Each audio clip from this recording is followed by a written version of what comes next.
StreamYards? We're live. We are live. No more shop talk. And I don't see the button, by the way. You don't see it. Okay.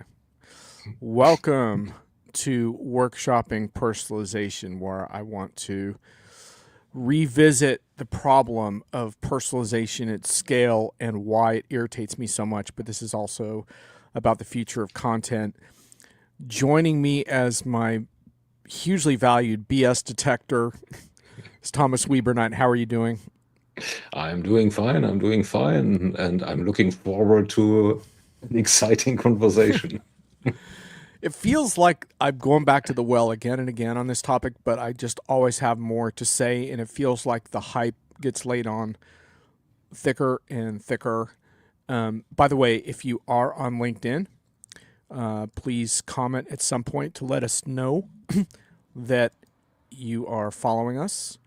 And if you're having trouble with the LinkedIn stream, which has been happening occasionally lately, we can send you a YouTube link. But I'd like to try to see if we can make LinkedIn work, since we're trying to have a community, not just be lonely YouTube outposts. So anyhow, this topic. So obviously there's a lot of hype around the role of AI and all of this, which we're going to get to.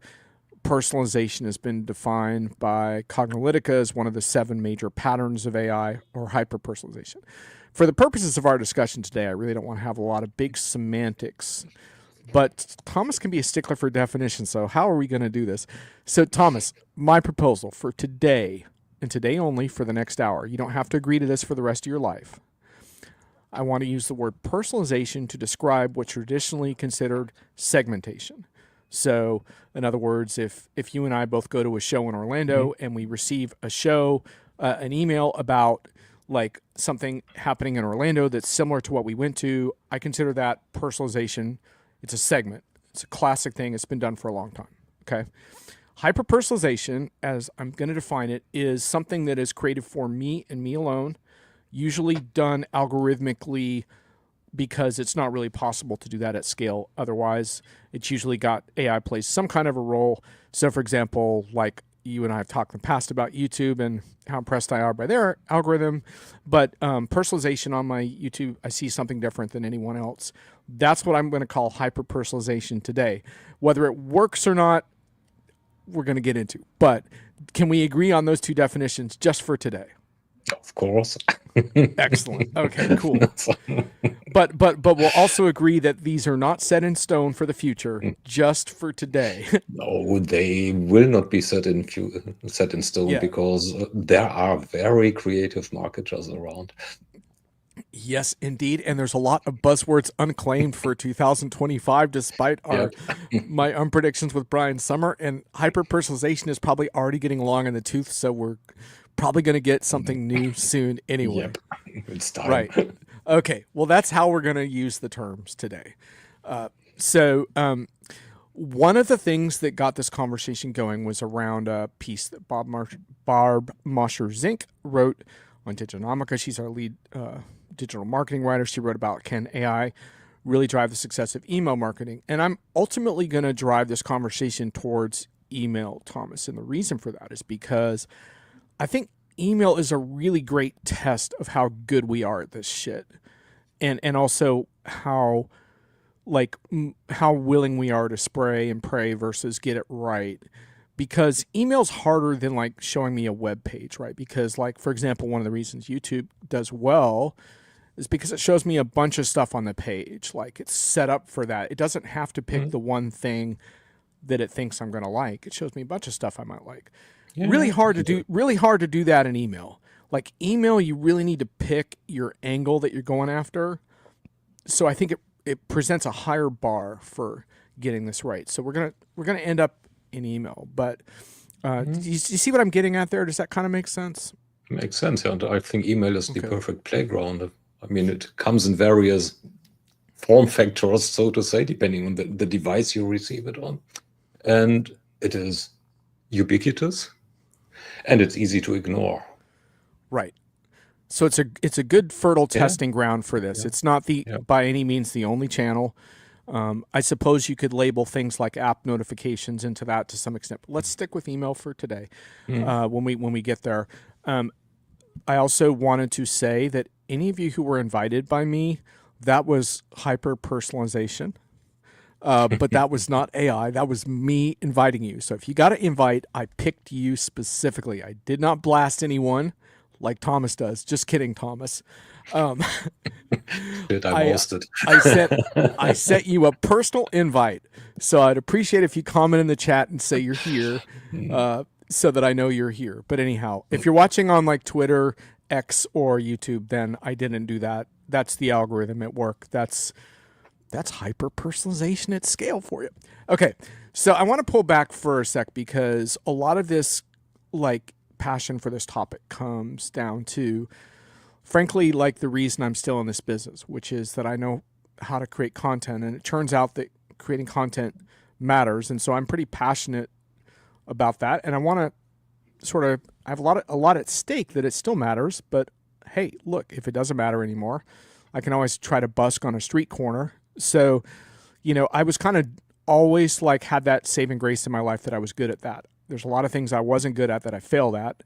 For example, I wanted to be a musician, and it turned out that I just wasn't good enough. So, there are things you're good at and things you're not. And so the fact that I spent my whole life doing it, I think gives me a pretty good angle on, evaluating what AI is good at as well. And so when I think about content, I first have this framework around the attention economy, right? So, and basically the concept behind that is that when brands in the B2B world that we're talking about create content, that ultimately they're competing with everything now. So it's not just like you're competing with like other work emails, like, a lot of people working from home, you're competing for attention with whatever. They might take a break and stream something on Netflix. They might get pings on their phone, but that, you're competing with Game of Thrones on a certain level. Like there's other stuff out there. But the good news that I have noted for B2B brands is that you don't have to do this on like a pure entertainment level. You can compete on what I call relevance instead. And relevance is like, can you give me information that matters to me now? But ultimately, the vision behind it for me is this vision of opt-in communities, that content hopefully leads to community, which leads to engagement, which leads to happy prospects, happy customers, and brand credibility. And one of the interesting distinctions around B2B content is trust. So for example, like last night before I went to bed, I was watching Banshee again, which is one of my favorite kind of trash shows. It's a pretty good show actually, but I don't need to trust HBO Max.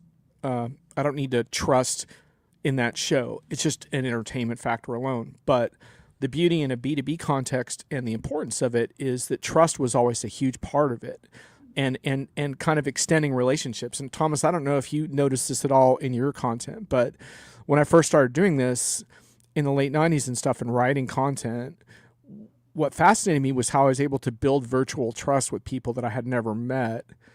And then eventually we would meet, and it was like we had a basis for a relationship that was built on that content and also on the interactions maybe we had on social channels around it. I was fascinated by that feeling of how we had forged a connection, first through content. And so that's when I first started realizing trust is a really big deal. And I'm here to argue today that it's an even bigger deal for brands in the age of AI, which is not to say they would never use AI for content ever, but that trust is going to be a really important part of why content matters. What do you think? Yes. So all right. that basically sums it up. I'm just thinking in circles a little around this. So ultimately, if it comes to evolving a business relationship, this evolves only via trust. What I'm not so sure about is let's say the initial establishment of contact, which seems to have morphed to some extent. So if I'm looking at LinkedIn right now, or Facebook for that matter, which turns out to be a business relationship initiation engine as well, meanwhile, or Instagram, even TikTok. Yeah. What I do see a lot is what I often call soul striptease. So there is some more or less business irrelevant content that likely shall convey a sense of authenticity, which, as I consider that striptease, doesn't jibe too well with me, but it seems to jibe with with people who are different than me. Maybe I'm just off. Could you provide like an example of what you're talking about with striptease? Because I think I know, but can you, not without naming names? Well, there's an example very close to me, next room, basically. She does quite some interesting posts, which are more or less relevant to an audience, but that mixes, well, in my eyes, often stuff that shouldn't go there, just doesn't belong there. So is this now because of ultimately business is human or humanizing business, or is that to show some, hey, I'm a real person, still I know my stuff? I don't know whether this is the right way. Okay, I'm 50. I'm approaching 58. Maybe I'm just too old for that stuff. But okay, so you hit on something interesting, which is this notion of like relatability and also that feeling of being accessible. I think has started to really matter with content. So, for example, like when people read my stuff or read your stuff, I think it has an impact knowing that they can reach out to you and message you and you'll respond, or if they comment and ask you a question, you'll respond. So I think that's important. But I want to hone in a little bit on this trust thing, because I think ultimately, like, trust in an enterprise context should tie back to the topics that you want people to perceive you as having something to say on or being relevant on. So, like, you might post something authentic about your personal life, but ultimately it's your CRM Convos brand and all the conversations you foster around that content that make me trust you as someone who I would invite onto the show to talk about these issues, because you understand these issues. So I think what you're talking about, we could debate whether or not it works to have that humanizing content, but I think ultimately you have to back up stuff with so-called topic authority. And the phrase thought leadership is a tired, hackneyed phrase. But if you look at books on how to do it, they still talk about all these classic things like writing books, speaking, all this stuff that creates the perception of authority around what you do. And I would argue that all of that still matters. And even though a lot of the content that we consume today is snackable, and a lot of times if you write a book, people won't necessarily read it, they're still more likely to invite you to speak, to engage, blah, blah, blah. And so I still think that has a lot of deep relevance to this conversation.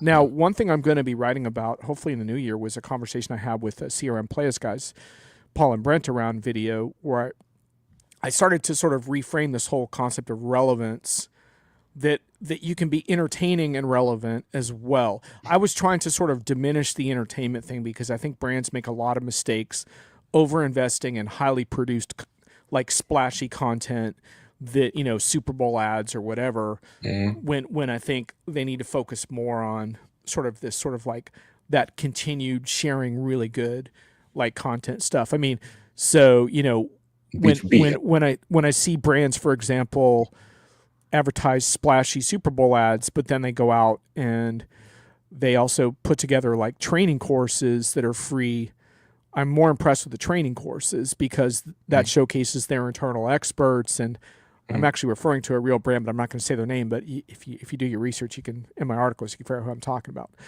But the point is, like, that this whole notion around, like, creating that deeply relevant content, But there is an entertainment factor. I just think it's a little bit different than how brands perceive entertainment. Because I think when brands think about entertainment, they do think about competing with these big TV shows and doing splashy stuff. And so much, I think, around B2B entertainment is this raw, jugular feeling of live, unscripted discussions. And especially ones that include you. That's not the only kind of B2B content, of course. But I think, like, so for example, like when I'm talking with vendors around like webinars and stuff, I'm always like trying to coax them into like, can we do this live? Can we take questions live? Can we create more of a dynamic, unscripted feeling? Can we do less rehearsing? Can we do less scripted remarks? Can we bring these discussions that people feel a part of into the forefront? And so to me, what I started to realize is, and I'm going to write about this, is that is a form of entertainment, but it's a form of entertainment in the sense that you have a connection to it. You want to be there. You don't want to miss it. You don't just want to maybe watch it on replay later, you know? That's edutainment to some extent. But let's check with the example of Super Bowl ads. So there are two different layers or different intentions also. If you're doing the training courses, this clearly has the intention less of exposing and exhibiting your own expertise, but this is about increasing your reach, enabling people using your toolkit, your software, your whatever. Yeah. The Super Bowl ad has one and only one reason. It's becoming known. It's brand awareness. Yeah. So it has its, let's say, its right of existence in its own right. Sure, absolutely. Just one mustn't mix the purposes. Oh, absolutely, absolutely. I kind of use it. I'm not even saying that the brand should never do it or anything like that. It's just more that it encapsulates what I see as a problem, which is always shifting towards throwing production budgets at content as opposed to thinking about a more organic approach of leveraging your own experts in creative formats around topics that you want to build trust around. And I think one of the reasons this happens is that a lot of marketing teams simply don't have a lot of journalistic expertise around the creation of content. But here's the good news. There's a lot of underemployed journalists out there who can help you with that problem, and they are available. So if you have the humility to accept that problem, there are people out there. So anyway, so one of the reasons I wanted to go into this was I'm kind of building up into this AI hyper-personalization thing, and we're getting there. But so there's this other thing around AI and content generation, which is like, I want to separate out like things like using AIs to create help documentation based on quality training materials and good data.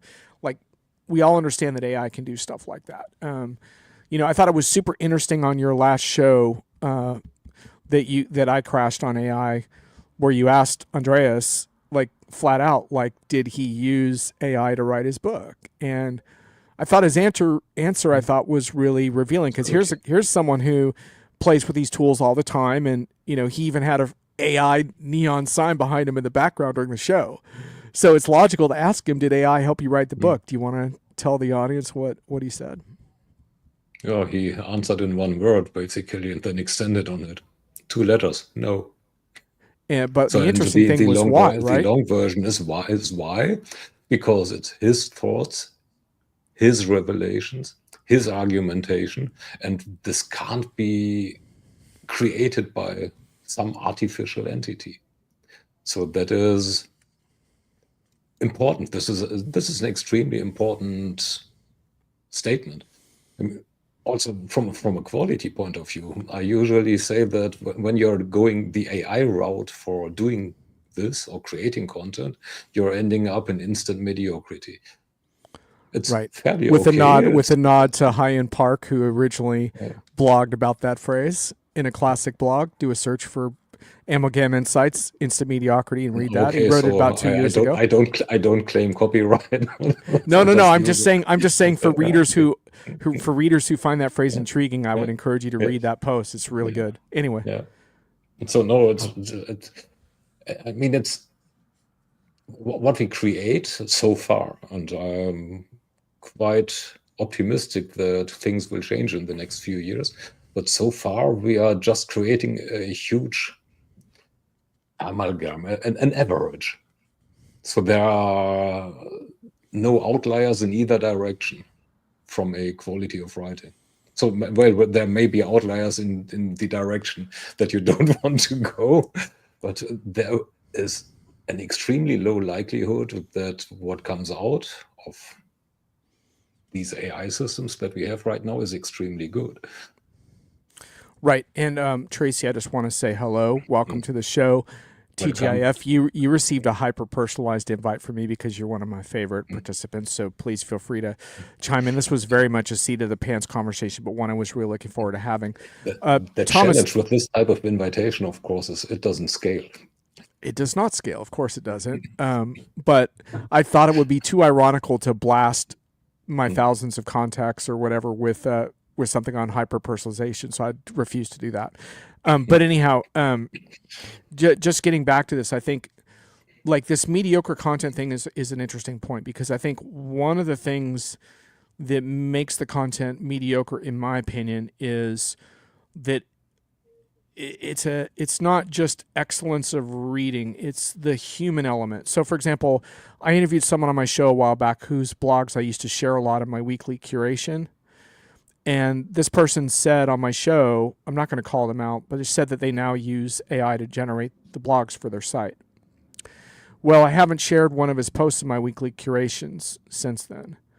And it's not that the content is bad, because it's a lot of lessons on enterprise projects, and the lessons are all still there, because he's generated it on an archive of quality material around that topic. So the content's there, Thomas. It's interesting. So in a way, it's not mediocre in the sense that it's all there, but I can't find his point of view. I can't find his opinions. I can't find like why it matters. I'm missing the personal touches of this, in the middle of the post, this resonates with me based on a particular project I was just on. Like I can't connect to it. So I think it's really interesting that what we define as mediocre or engaging like is a really interesting part of this.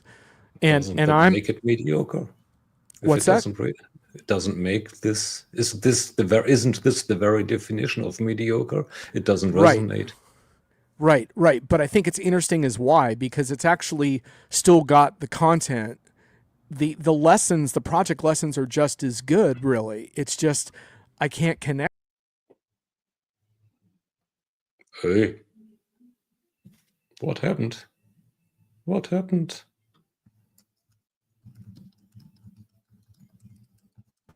Hello. There I am again. So hello. Context matters. Yep. Please elaborate on that point. And Tracy, can you repost your last comment? Because I had an internet glitch. Sorry about that. Tracy, I missed your second longer comment. If you can repost it, that'd be great. Unless, Thomas, did you see what she wrote? No. Okay. I stared into my face. Sorry about that. Sorry about that, Tracy. Can you repost that comment, please? Thank you. And Ardeth, can you elaborate on the context, because I think you're getting at something important there. So yes, the definition of mediocrity is really interesting, and I think it's interesting how here we go. Tracy says, I just love the messages that say, hello, Tracy, do you need help building a recruiting service, process, or solution? LOL. Read nothing about me. Yeah, exactly. We're going to get back to spray and pray because we're building up to the hyper-personalization discussion here. So we will get to that. So anyway, I think things are coming to a head a little bit in certain ways. Like I got an email the other day, John, how would you like to turbo your podcast with AI and put out hundreds of podcasts next year and monetize and all this stuff? And I actually said, like, bring it on with all your AI generated crap podcasts. Like, flood the market with that crap if you want. Like, I'm going to double down on something different. Of course, the danger is that things get so noisy that it's impossible to overcome. But I would like to believe that through that community of connections that we build around what we do, that we can still like break through. But I find it fascinating how like it gives me something to compete against, actually, because at some point when things get too easy to produce at scale, then it does create an opening for people who are willing to do the hard work of doing something different. And like Diginomica, for example, we were the first publication that I know of to say we're not using any AI assist in any of our articles, like not for the writing at all. And a lot of publishers didn't want to do that because they wanted to make statements like, oh, we're going to look at the pros and cons of this and we're going to be open to how it evolves and stuff like that. And we were like, no, we have to draw a line in the sand now because reader trust is paramount to us. The Financial Times put out something on that fairly soon after, similar thing. And then the Newsstack down the line published something along those lines. And those are the only three. I thought the Newsstack was kind of significant because they tend to be a fairly pro-AI publication. But anyway, so I think it's interesting because it doesn't necessarily, when we took that stance, it doesn't necessarily mean that AI couldn't occasionally provide assistance on a story and it would be a good article. It just means that we had a different bar for reader trust we wanted to maintain. And so I think it's an interesting thing from a brand perspective, because I think it gets back to your point around mediocrity. Like that's a great way to head down the road to mediocrity as we were discussing it. Yeah. And there are good ways of using it, by the way. But you need to start with chunks of content and then use the intelligence to recombine them at scale, depending on who you talk to. But it's not about writing the content. I think it's about the journey more than the creation of images or texts or clips, meanwhile. Ardas says, I couldn't relate to the training because there wasn't any context that linked it to something I care about. And that's what I found really interesting, is that I actually do really care about the topics, but I still can't connect to it, even though the content is fairly good, and also it passes sort of the relevance test.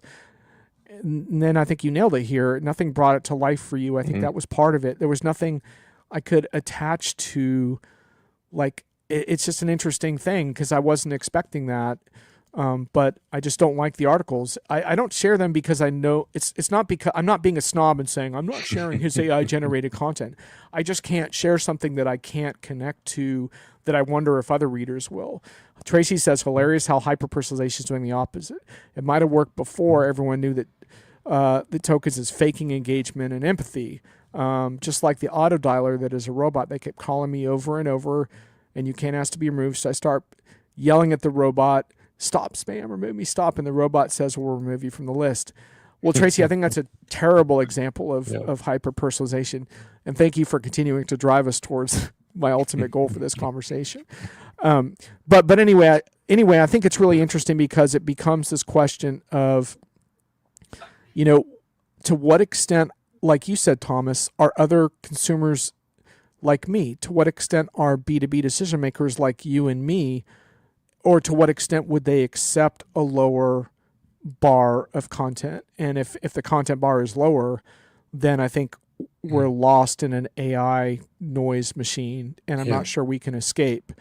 And this is something that I do worry about because I've seen the movie Idiocracy a couple of times, and there's a point at which if people start thinking like if all that they consume is mediocre, then everything I have to say about it being exceptional, like I might as well just give up and quit and go home, because it doesn't matter. So I think that's a really interesting thing, and I can't claim to know the answer to that.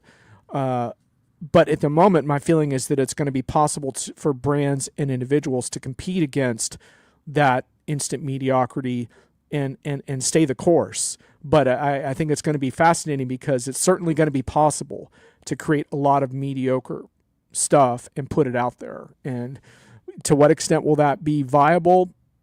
I don't know. And where this gets interesting from a hyper-personalization discussion is, will that be another way to make mediocre content better? So in other words, if I write something generically mediocre, you're probably not going to like it. But what if what if it's hyper personalized to you? Will you like it enough? Like, because it's got details that are relevant to you. So I think that right now, I don't think hyper personalization is doing that, but that's what I kind of find interesting. Can hyper personalized AI compensate for mediocre content? I don't know the answer to that, but I'd say in theory, well, let's put a precursor to it. It's like communism, yeah. In theory, it's great. In theory, it works. yes, In practice, it's boiling down to some extent to how we are socialized in terms of what we have experienced in the past, and hence what we expect in the future. So now there comes this hyper-personalized email to me, which instantly creates a reaction in me that says, okay, they want more share of my wallet. They don't want anything good from me. I mean, Christmas is approaching, the cyber weekend just happened. They just want to make a sale. They couldn't care less about my needs and wants. So this is the instant reaction that I'm trained to have out of my experience.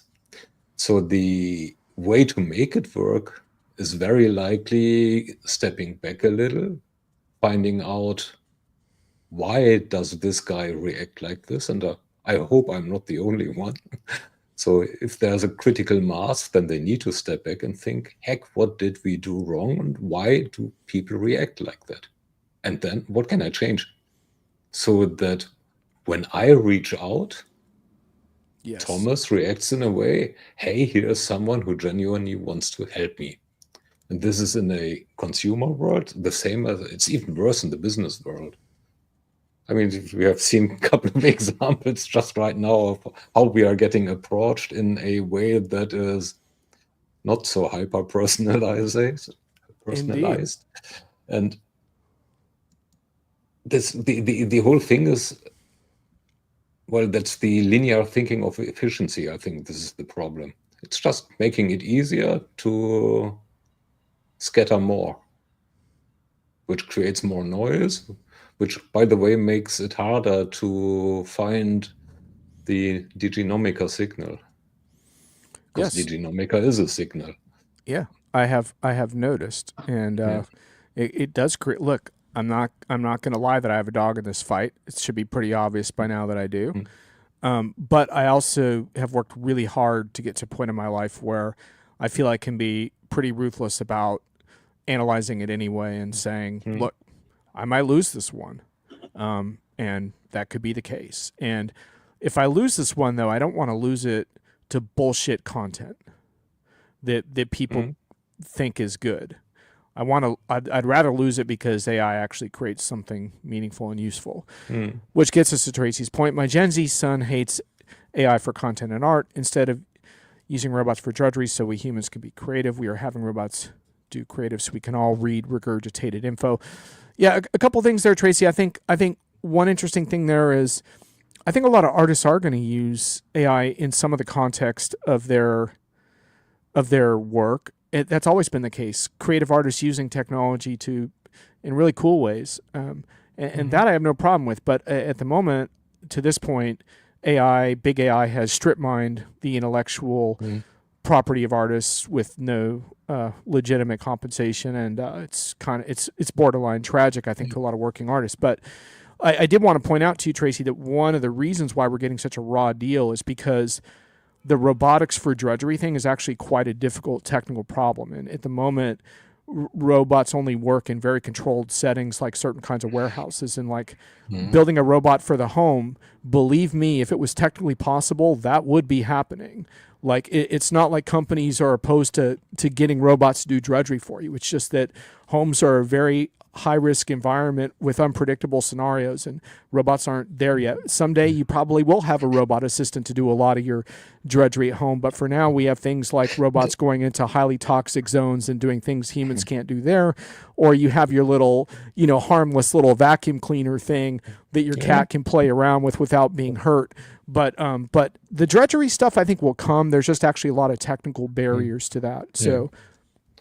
And these robots, the vacuums, are, well, an easy entryway for exactly that.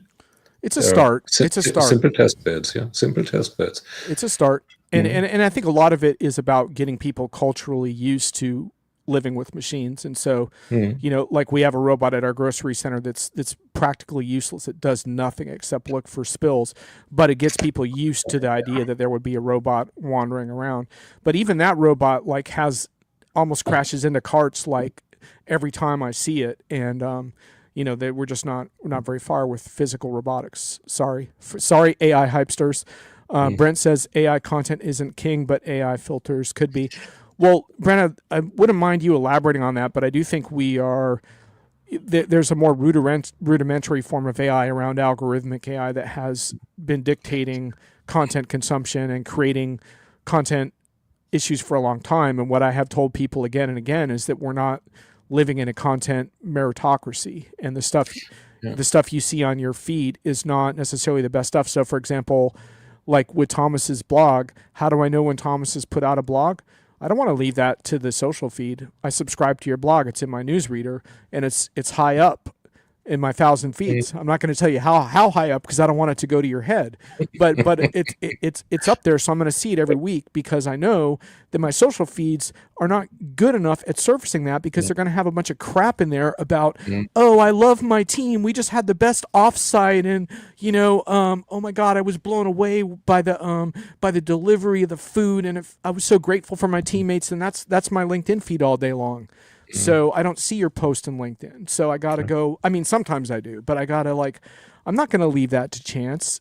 But unfortunately, that's our social networks right now. It makes me happy enough that I'm appearing in your RSS at all. So before we go to Tracy, I think the comment of Brent, if I understand it correctly, is a bit too short, actually. So it's not that the AI that does the filtering and the sorting is king, but the guy who owns this AI. Absolutely. That is the king. The aggregators, they've been winning for a while. Yeah. Absolutely. And they still win. The man in the middle. They still win. Or the one with the shovel. Or the one with the Tracy shovel. says, I read a LinkedIn profile that made reference to Michael Scott from The Office, a pair of Jordans, and she used AI to make an image of Michael Scott wearing Jordans. It was hilarious, and I'm no artist. I thought it was fun. And yeah, and look, I mean, there's going to be a lot of experimentation, and self-generated content has been a part of social media feeds for a long time now, and will continue to be in various ways. And I know some Diginomica folks have used AI for images. I don't, because I'm really waiting on an AI image service that aggressively funds creators. So I'm waiting on that, but that's just, I'm a stickler for that. But yeah, and one of the cool things is you can, sometimes get exactly the image you want, and that can be fun. And I'm not necessarily opposed to any of that, but I think it does take us away a little bit from what I wanted to get to today, which is this notion of hyper-personalization. I want to get back to this, so I think hyper-personalization is technically feasible, objective, if you will, Thomas.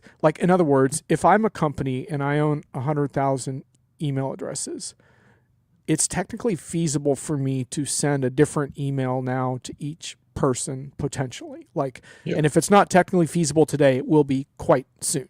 That's right there. Now, whether that's cost effective from a generative standpoint is a different question. But technically, the obstacle to doing that is it's gone. It can be done, right? Would you accept that premise? Yeah, fully agree. Okay. That's the main difference between one-to-one marketing and hyper-personalization.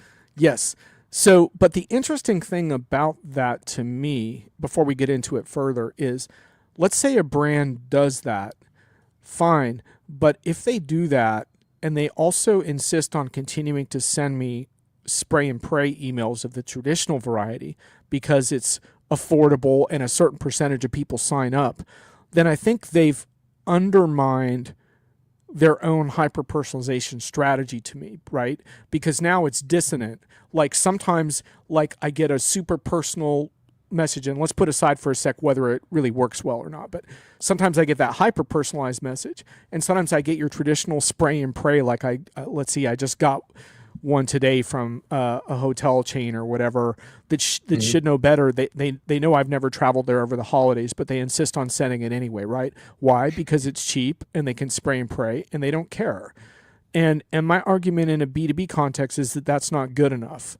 And so this is one of the fundamental problems I see, is that even if it works, our brand's going to be able to resist stopping all the going fishing things. I'm skeptical that they will, and therefore their hyper-personalization strategy is like pretty suspect, because it gets back to the things Tracy was saying about these disingenuous conversations that don't feel real.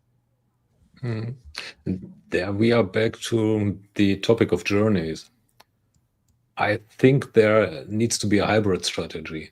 So you can't, even if it's economically feasible, or if it would be economically feasible, there's no need to hyper-personalize everything.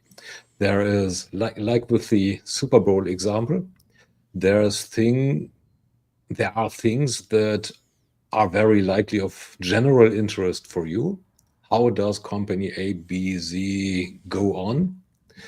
And what are their next announcements to be? What do they think is currently important? This is one thing. This is the newsletter stuff. You subscribe to some interests, and as long as it's in these interests, it's personalized enough. Now you're in the journey of researching something. Then it's time to become very individual, to become hyper, so to say. Yes. Then it's about providing you with in-moment information, be it via email or via website, right now, and the right information. Tracy knows a tool that can do it. So Tracy's validating that it's technically possible. It isn't 100% those, so it's super risky. Thanks for flagging that, Tracy. And I think that's one of the interesting flaws in the hyper-personalization model, is that when it goes wrong, it can go very wrong, right? So like if someone sends me a spray and pray, I know that they're like just screwing around. But if they mess a hyper-personalized email up and they get some of the details wrong, that's just like, that's a real turn off. Thomas, I think you're right about this opt-in thing. And this is kind of why I've kept coming back to this notion of opt-in communities, and why I think opt-in is still the future, even though brands hate this because they want the AI to just make decisions without securing the opt-in. But I think the opt-in is sort of what makes my inbox work. And when I receive stuff that I've opted into, then I have no problems. Even if it's not always perfect for me, I know that the brands are trying to deliver what I asked for. The problem is that they can't seem to stay on track. They take that opt-in and run with it and start sending me all this crap that I don't want or need and didn't ask for. And I think what's really interesting from an AI perspective around personalization is around the user interface level. So do you remember like in the past where you would be like in the back end of like a site like TechTarget, and you wanted to get like some cool emails on certain topics, and so you checked out all these boxes on this huge grid, and then you had like 3 different newsletters they would send you? Well, to me, like the cool thing about AI would be to interact with the user and say, hey, what topics are you most interested in? This, and this. Cool. What's your favorite format to receive that information in? Blah, blah, blah. How often a week would you like it? Blah, blah, blah. If I could do that for Diginomica today, I would, because that gives the user almost a total control over exactly what topics they want, when they want it, and how they want it. But AI people don't like this because they want the all-powerful AI to be smart enough to sense the context of my individual moment and send me exactly what I need automagically. So they don't want to do that hard work and humble themselves to that. But I think that's a better solution. And if I had the technology to do that today, I would put it on our website tomorrow. It is, but and I think the problem is even another one. So it's not the AI people in terms of AI vendors on this side. It's the owners of this. Let's call them the owners of the sites, for lack of a better term. I'm a site owner. Okay. Yeah, well, present company excluded. Okay. What they want is basically they want to ingest as much of my data as possible, of my interests as possible, and then do not only want to push me their newsletter. No, what they are doing is, with this opt-in or non-opt-in, is, well, you realize it when you get newsletters from someone who you have never heard of. Yeah, so basically, when they do that, they are cutting themselves off a revenue stream that they call legitimate interest.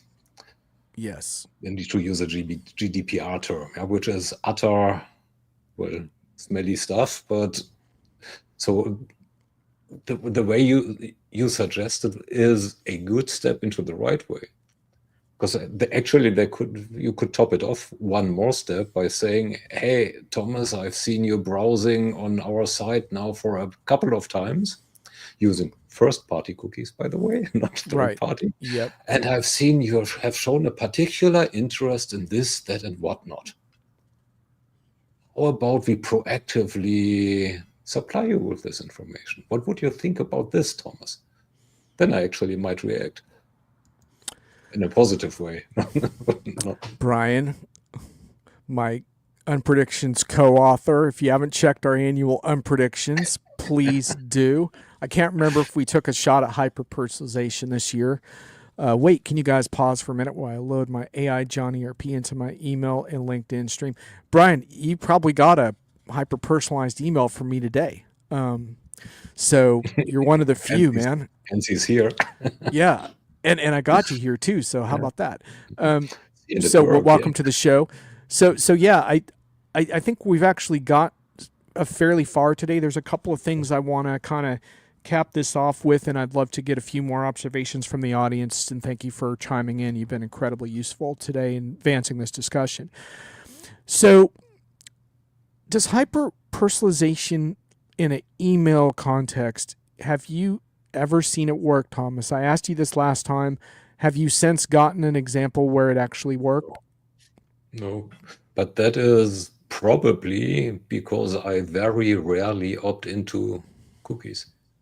So when I see this cookie pop up, the first thing I make sure of, if possible, not all make it possible, is that whatever's non-necessary is deselected. Simple as. So that makes me a not so likely target of something that's really personalized. Right. But as said before, the moment I can have the impression that they have my interest at the heart of their interest, means treating their success as a consequence of making me successful, then happy to say yes. And then it might work. Brian says, let's talk about the marriage of these technologies with bad websites and poor customer service personnel. Ouch. If you're having issues with the vendor order, etc., none of these technologies will give you a reasonable positive experience. Brian, I think you're alluding to something that's really important here, because underneath all of this is this fantasy that AI can save us from our technical quagmire and the bad decisions we made in the past. And I'm here to make the argument that enterprise AI is only going to be really effective for companies that have already done a lot of the right heavy lifting already, in which case I think then it can be very effective. I think if you don't have that, I don't think you succeed. So in the case of content, my point would be you still have to build your opt-in community.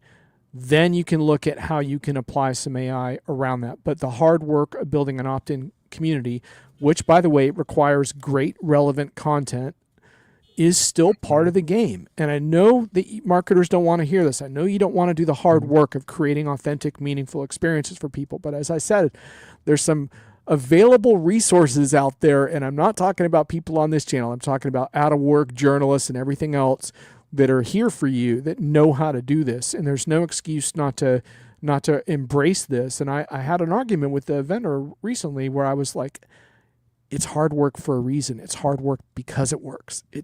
There's this fantasy that we can get out of this now, and I'm just saying that we can't. And I think Brian's point applies to that same principle. Sam Gupta, Thomas might not be the best buyer for email hyper-personalization. It has to be his wife. The point is it matters a lot more in B2C verticals. I think to some degree that's true. I mean, I think like relationship building in a B2B context is different because, Thomas, as you alluded to, I think what it needs to be is more of a gradual exchange of value, like where you start with some opt-ins, then you send someone something else that makes a difference for them. Maybe eventually you get them to an event. You know, the momentum starts to build over time, as does the trust. B2C, Sam, I think is a pretty different environment, and I intentionally kind of said that B2C is a little bit out of scope of this conversation today. I think those are different considerations. But one thing I would say in B2C is that I think there's a pretty blatant disregard for the minority of people who are disillusioned by brands for overreach on these tactics, and I think maybe they can get away with that in mass markets. I don't think you can get away with the disillusionment factor in B2B as easily, because sometimes the people you disillusion turn out to be the key players in the next software decision that you're trying to influence. So I think that's why I would frame it a little bit differently in B2B. Not to say that I agree with the collateral damage that B2C companies are necessarily willing to endure, but I do think they can get away with it more easily at that scale. So it is a different conversation. And they are causing it for B2B as well.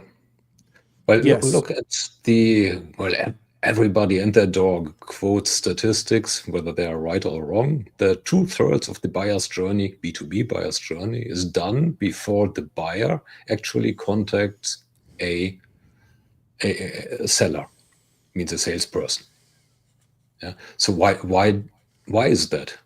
Surely not because all salespersons are sort of creepy persons and don't have a clue of what they are doing. There must be another reason.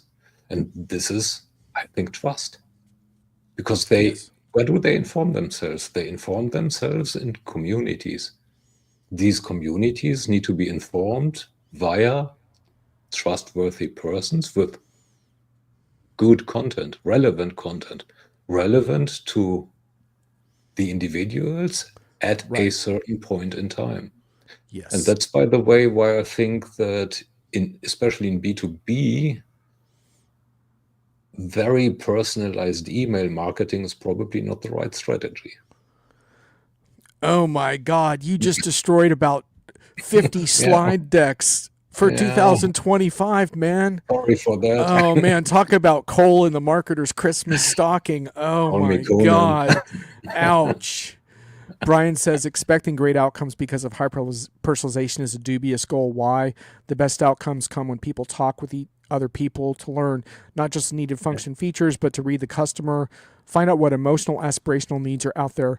Hyper-personalization can't close that gap for now. I would tend to agree, Brian, and I would say that hyper-personalization is overrated in general as something that AI is ready for prime time at the moment, especially when it comes to things like email or any time where you have to pick one thing that you think that person cares about. And it's just very difficult because people are moving targets. Our preferences change on a dime. Our priorities change on a dime.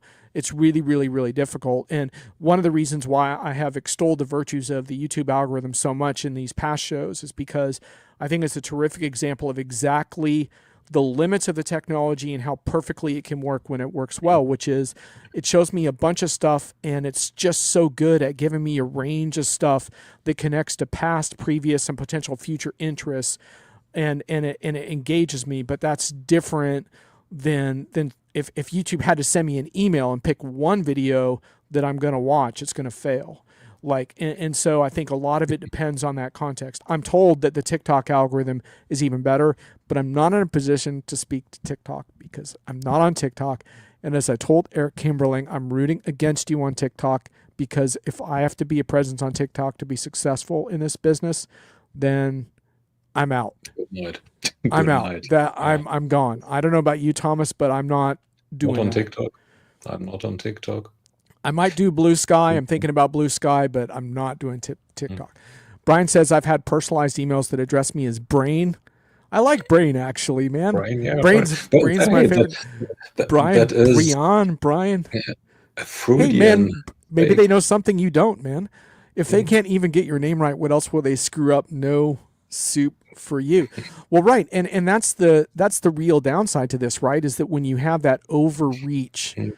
it starts to make you feel like, who am I in business with? And then there's that whole thing around like that creepy factor where you do have good information on someone. How far do you take it, right? So so for example, let's say that a brand knows that I'm in New York City for an event. If it sends me something that says like, hey John, welcome to New York City, and I have reason to be comfortable with the fact that they know that. Here's a bunch of half off restaurant coupons, you know, maybe you'll enjoy, or something like that. That might be okay. But what if I get a message that says, hey John, it's kind of late at night and you haven't eaten yet. You must be hungry, lonely in your hotel room. Like, would you like a half off on your pizza? I'm like, wait, how do you know that? Like that's got a creepy factor, right? And so if we do figure out how to get this right, that's one of the really big things is how to get that just enough, right? That makes me feel like, hey, this is relevant, but not to the point where, Mm. you're saying, hey, you look kind of lonely in your hotel room. Would you like some pizza? I'm like, what Yeah. the It's fuck? Let's stick a bit Brent less Brent says he's not on personal. TikTok. Yeah. Woohoo! All right, the Not everything. anti-TikTok constituents are going. Hey Yeah. Brent, do you have a show? Do you have your show at 5 today? Let us know. Thank you. Yeah. And So Brian, yes, is not on Facebook. Well, Brian, you're missing out on a lot of hyper local action, dude. Sorry to tell you.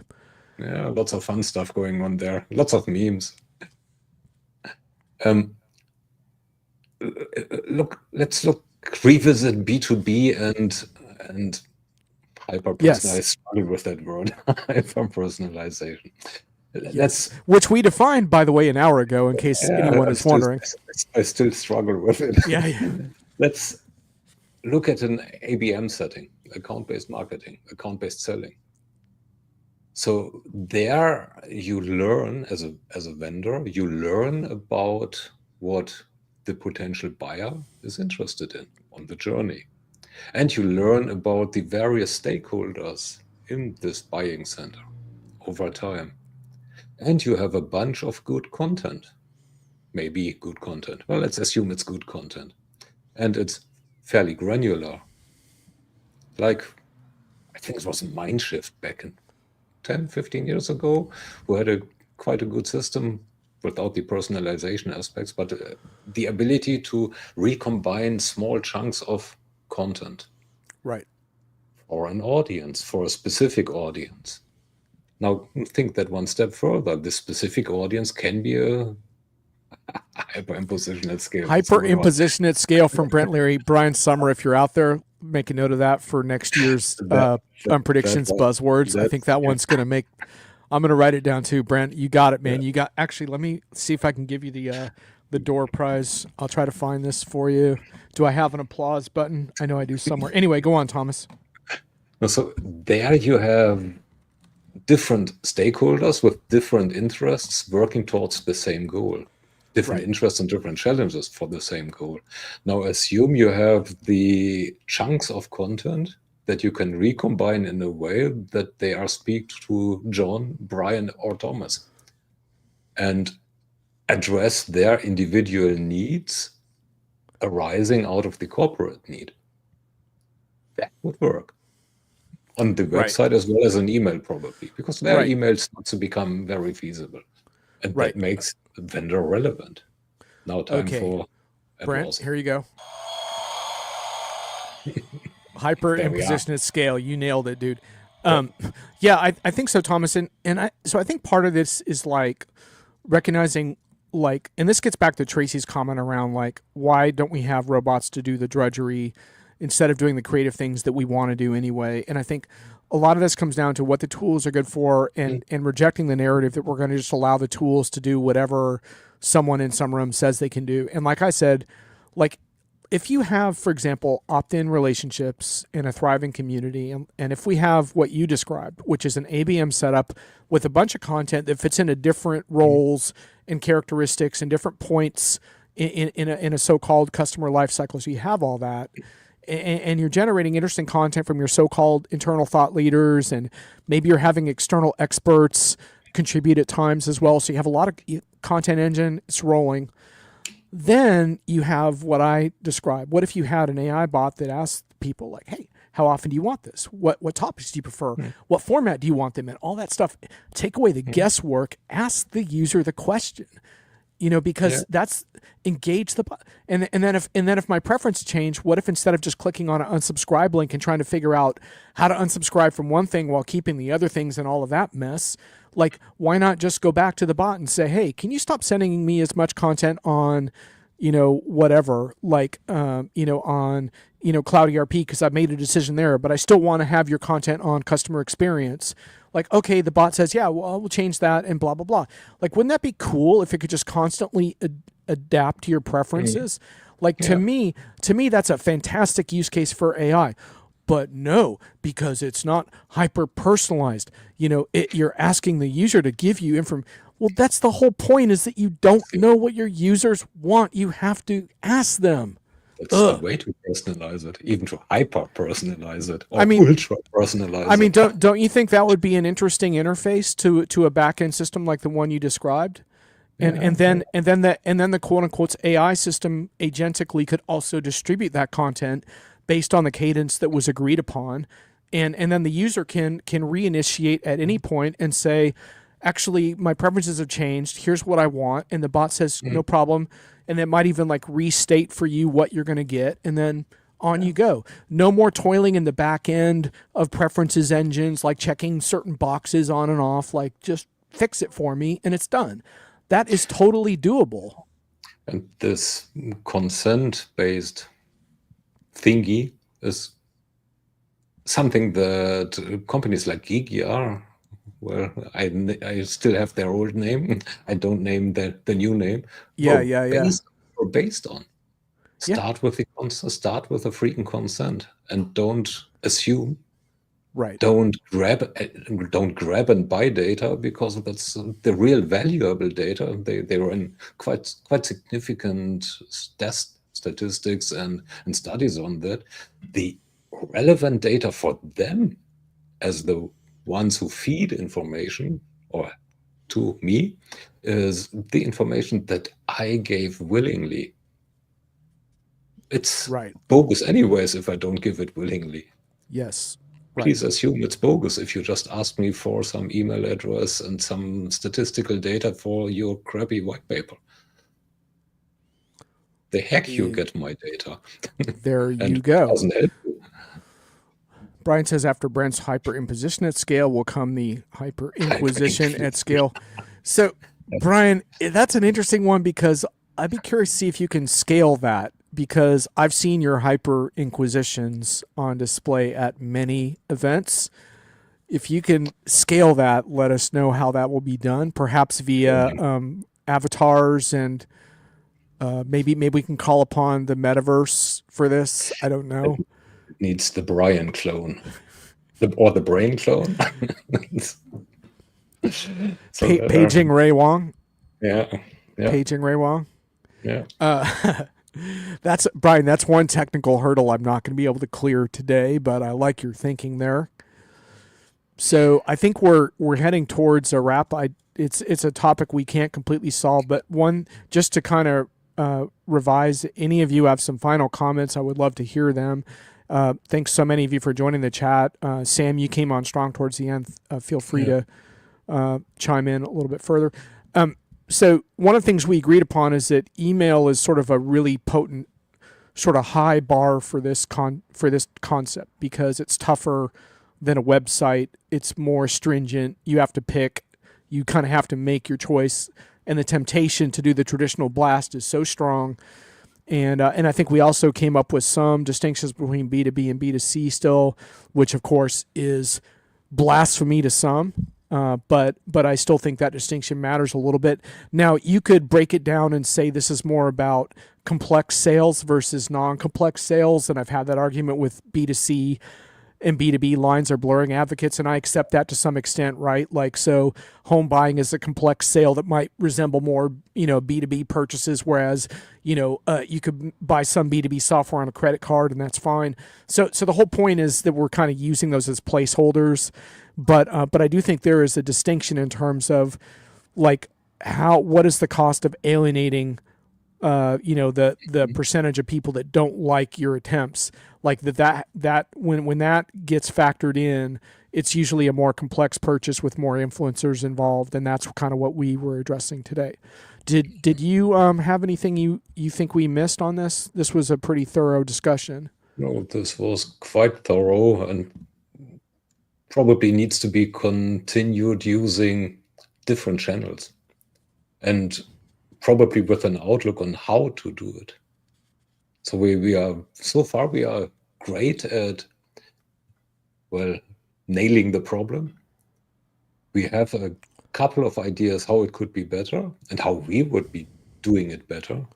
Right. And it's probably would be a constructive discussion also with Brian, Sam, and a couple of Tracy, McBear, for example, with a couple of other people, and how to address this in a way to come away from the inherent distrust to become trusted.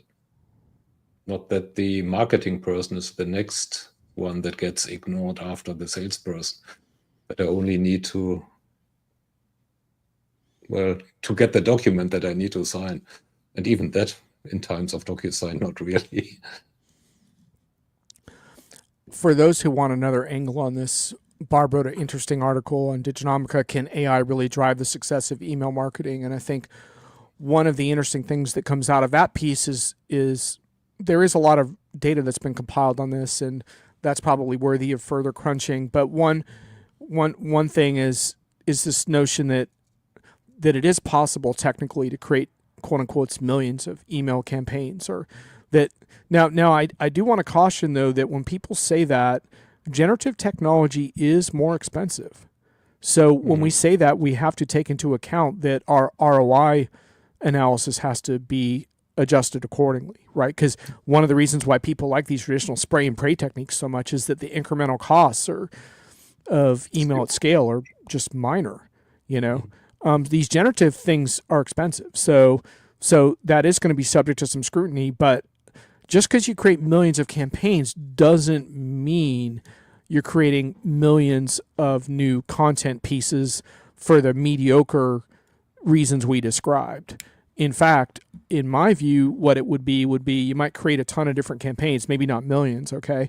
But you figure out how many different campaigns, but it would draw on a more core set of content that had already been created that is linked to the preferences of those users. And I think that to me is viable.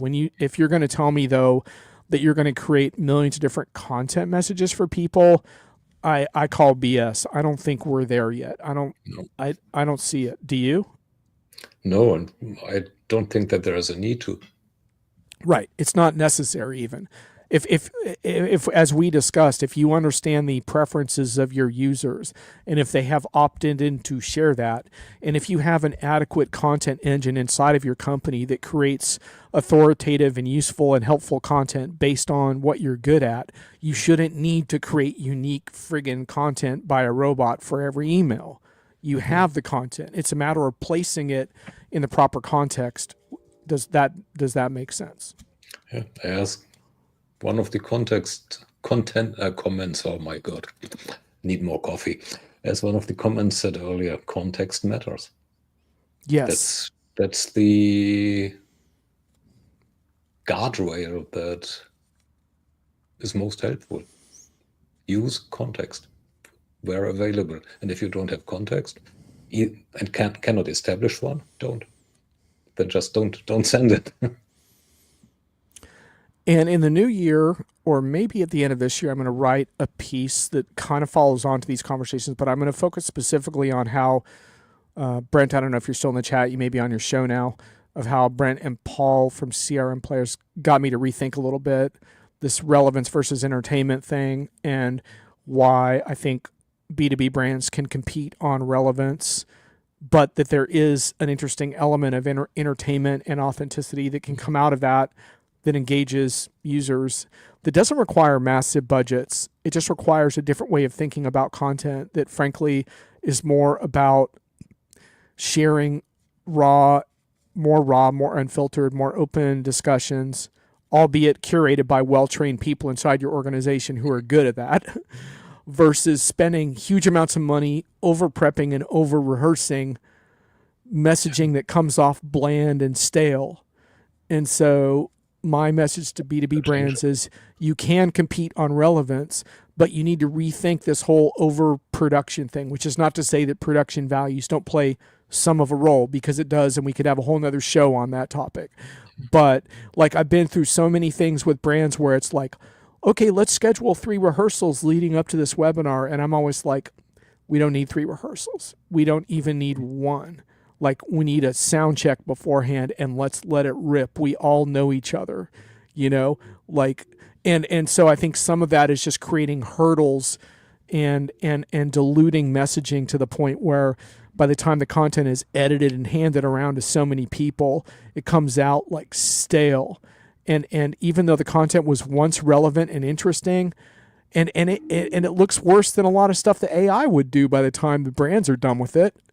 And it's like, oh my God.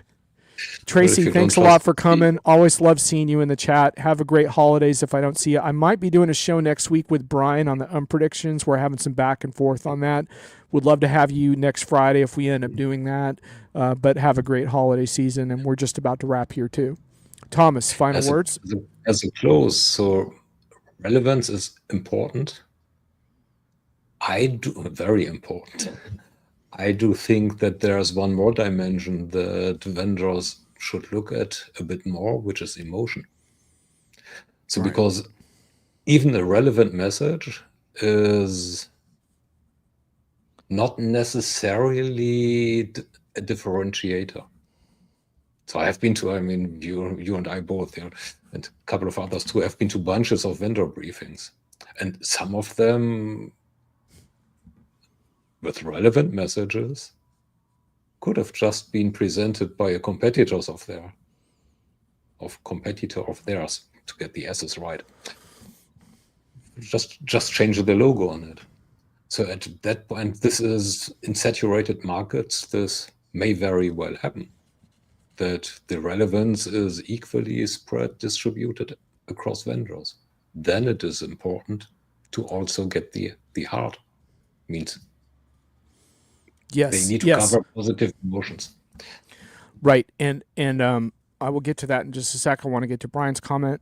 Content, especially tech content, has a remarkably short half-life. Yes, it does. And Brian, unfortunately, it's become increasingly the case, like in kind of a sad way, because we have a lot of great posts on Diginomica that are years old now. One of my favorite posts is on value productivity versus task productivity, which I wrote in 2013. It's still one of my favorite posts that I ever wrote. It doesn't get any love from organic search, even though it's still relevant. And so, yeah, especially today, like it's always the new, and you got to keep feeding the beast. And but a couple of the key points that I would make there is that content has a short shelf life, but it should emanate from, in a B2B context, it should emanate from your core passions / expertise / things that you care about.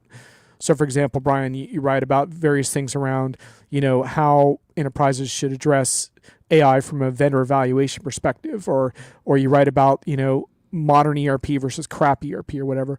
Like, these are topics you write about all the time. Like, so the content might have a short shelf life, but your expertise has a long shelf life, and the content should emanate from that. And that's sort of the point. And it, in some cases it will be very snackable, but my big thing is that the most resonant B2B content might be snackable at times, like you created like this from when I crashed your last show, you created this little soundbite of me going off for like, and you created a few really good sound bites from that show.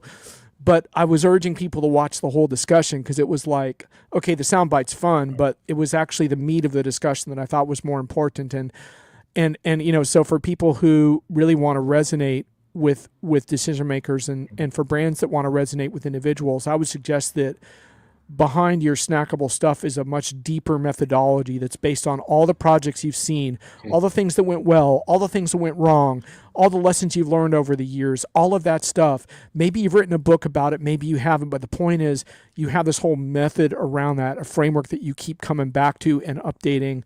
And then all your sound bites emanate from this core. And I think that's what really matters there. And Brian, you like chewy? Yeah, I like a little chewy video snack. Absolutely, something, a little beef jerky, a little I don't know, a little meat on the bone there. I don't know. So Thomas, so Thomas, I want to get back to your final point around like that it's not just relevance, and I think that's why I realized that I'm going to bring entertainment back into it again. So for lack of a better word, I'm going to use that for some of this stuff around like that like, so if a brand holds a so-called relevant thing, let's say it's about their AI plans and you and I perceive that as relevant. Well, what's going to be more interesting? Them just showing, roadmap slides and their vision and all that stuff, or if they start asking questions from the very beginning. And so part of it is interactive, right? Like pulling people in so that, why did I show up here? I showed up here to engage with you, not just to listen to you in a passive way, because otherwise maybe I'll just view that on replay later. So that's one thing. Yeah. But also from a speaking standpoint, like you said, like you can open up and you can be more human about what you're doing. And that can be a hook for people to understand what you're getting at. The last time I was on Disrupt TV, I kind of opened up around how disruptive AI has been to my career in both good and bad ways. And I kind of got personal about that. And I heard back later that ended up resonating with people because I kind of, instead of coming off as like this, oh, I know all this stuff, I'm this dude that knows all this shit, I was kind of like, no, this knocked me on my ass and here's what I'm trying to do about it. And so I think like that kind of openness is also part, right, of what you're describing. It's going about relevant content, but in a engaging way, I guess you could say, in a more human way. Which is yet another dimension. So yes, those briefings better are not, monologues, but, they should be dialogues, simple as, yeah. And more vendors, to their credit, are recognizing this. So but what I meant with the emotions part is that as a vendor, it is interesting. I don't say important yet, but because I haven't fully grasped it myself. It seems to be interesting to connect your brand with some positive emotions on a longer trajectory, which makes you sticky. The connection between to an emotion makes it sticky. Hypothesis. That's my hypothesis. It seems to work very well. Trenchant. It seems to work very well. Brian's been giving me a hard time about Trenchant anyway, but we'll get back to that anyway. So it seems to work very well for some brands that are successfully riding on being connected to something that people, to a positive emotion, simple as. Can you just give us one quick example of that? The word fresh. Fresh. Okay. For example, yeah, which is this directly connects to, we are not doing it the old dusty, rusty way, but in a way that is more modern, more suited for current times. And it's eternal, basically. It won't change unless you stop following that message. that you are giving by connecting yourself to that word. So and this seems to be, there are some other brands that connected themselves to something, to a bit more technocratic ways, more to the other side of the brain, basically, to the analytic side of the brain, which doesn't seem to work that well. There you go. And Brian says trenchant insights. Man, Brian, I'm glad I achieved something trenchant before this broadcast was over. Brian mocked me for my use of the word trenchant in this year's Unpredictions, which you can see on Diginomica. And like I said, we might be doing a show on this Unpredictions. Are they already out? So I missed out. Yeah, check it out. They're up, and we might be doing a show on Unpredictions next week. In which case, you can let us know, Thomas, what your Unpredictions are for next year. And I will close by saying this interesting B2C thing. We didn't talk about B2C that much, but on the B2C side, I'm fascinated by how powerful a good loyalty program is, and how, like, I care so much more about that than personalization. And but it strikes me that if you had a great loyalty program, a kick-ass one, that personalization would start to emanate from that over time. But like Starbucks loyalty program, gives me what I need.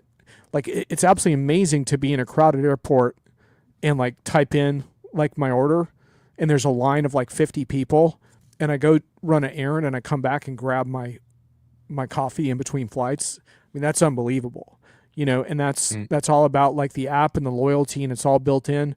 No hyper personalization needed, but could they eventually personalize on top of that? Probably. They have the raw materials. So I think a lot of times in the age of AI, we're overlooking the beauty of what can be done with the raw materials, and we're trying to accelerate towards a climax of automagical wonderfulness that isn't there. And that's kind of where I stand right now. You? I wouldn't call that even loyalty marketing, or this is just plain old. In other areas, you call that e-commerce, right? But I get free stuff, and the point is, I'm like engaged around all of that. Like, yeah, I'm. Well, it's not about the coffee, so that's just. It's not e-commerce. About the coffee. That's just e-commerce, and if the other 200 inhabitants of the tube that you just left do the same, then you're waiting. Okay, well, we're an hour and 20 minutes in. I'm not going to argue about the definition of loyalty programs with you right now. I'm calling it a loyalty program. You can beg to differ. The point is, build that stuff first, and then maybe your AI will actually have something it can use. I know that's a shocking assertion. Make the customer happy. That's basically. There you go. All right. We actually agreed. Okay, cool. All right. Thanks, everyone. Great to see you. That's it. Thanks for taking this discussion as far as we could today. Pleasure to have you. Bye. See you.